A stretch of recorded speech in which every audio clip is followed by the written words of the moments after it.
Have you ever shouted at others because you were upset? Have your actions at workplace ever made the stressful situation even worse? If yes, then you are not alone. When our brain feels that something is wrong, it generates a red flag for emergency and initiates the recovery process. During this process, it creates a protective layer and lose trust. At this weak moment, anyone who does not resonate with you will get punishment. This sometimes has adverse side effect. In this video, I will help you resolve the conflict and train you to calm your brain.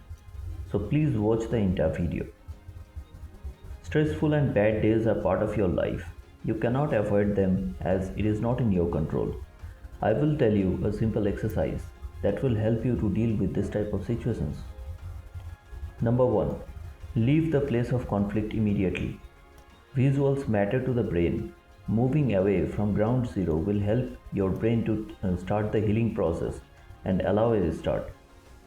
Number 2. Stay in some place alone for some time. It could be a room or a street or a coffee shop.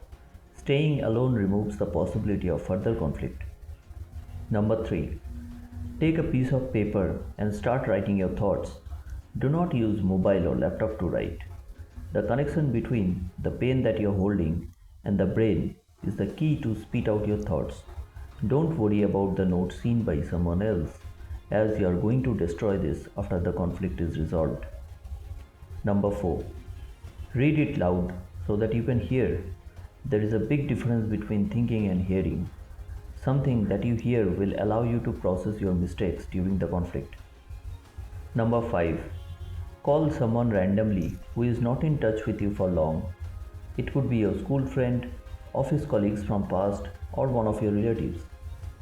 Speak casually about something else.